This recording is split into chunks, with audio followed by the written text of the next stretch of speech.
Hello everyone, स्वागत है आप सभी का हमारे channel answer world UP exam में। आज के सेशन में हमारे एमएसएमई सेक्टर के बारे में डिस्कस करने वाले हैं। रिसेंटली अभी इसमें क्लासिफिकेशन क्राइटेरियाज में चेंजेस किए गए हैं for the micro medium and small enterprises. इनकी डेफिनेशन में बेसिकली चेंज किया गया है। लास्ट टाइम में 2020 में ये चेंजेस किए गए थे, इसमें मतलब क्लासिफिकेशन को रिवाइज किया गया था लास्ट टाइम 2020 में। और जब ये हुआ था ना, उसके बाद 2021 के लगभग सारे पेपर्स में आपको यहाँ से क्वेश्चंस देखने को मिले थे। मतलब ये क्लासिफिकेशन पूछ लिया था कि माइक्रो एंटरप्राइजेस का क्लासिफिकेशन बेसिस क्या हो सकता है।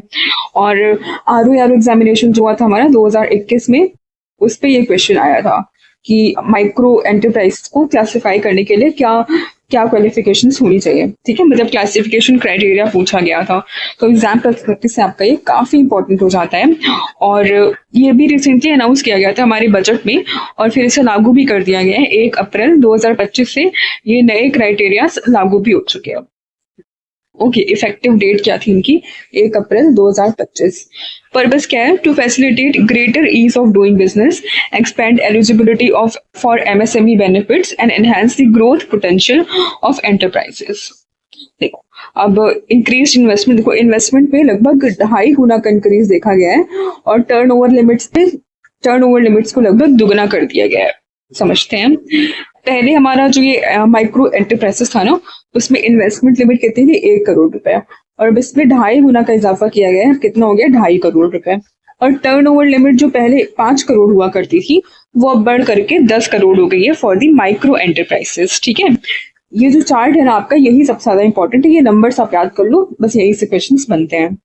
स्मॉल एंटरप्राइजेस, पहले इनकी करंट इन्वेस्टमेंट लिमिट कितनी थी? 10 करोड़ थी। मतलब पहले कितनी थी? 10 करोड़। और अब कितनी हो गई है? 25 करोड़ हो गई है फॉर द स्मॉल एंटरप्राइजेस। और टर्नओवर लिमिट पहले जो कि 50 करोड़ थी, वो बढ़ करके 100 करोड़। मीडियम एंटरप्राइजेस के लिए पहले 50 करोड़ थी इन्वेस्टमेंट लिमिट, अब बढ़ करके 125 करोड़। और टर्नओवर लिमिट जो कि पहले 250 करोड़ थी, अब हो गई है 500 करोड़। ठीक है, इन्वेस्टमेंट लिमिट में लगभग 2.5 गुना की वृद्धि हुई है, और टर्नओवर लिमिट में 2 गुना की वृद्धि की गई है।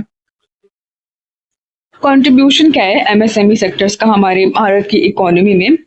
टोटल 5.93 करोड़ रजिस्टर्ड एमएसएमईज हैं हमारे देश में। कितने लोगों को एम्प्लॉयमेंट प्रदान करती है? बेसिकली 25 करोड़ पीपल्स को डायरेक्टली एम्प्लॉय करती है एमएसएमई सेक्टर।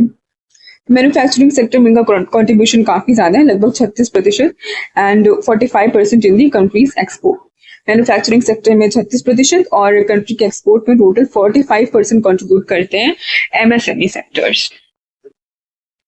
ओके, एक्सपोर्ट का ये शेयर दिखा रहे हैं 2024-25 में लगभग 45.79% हमने एक्सपोर्ट किया है from the MSME related products. 2023-24 में 45.73 था, इसके पहले ये 43.59% था। ये चीज आप नोट करना कि लगभग 45% का शेयर्स है of the MSME sector in countries export.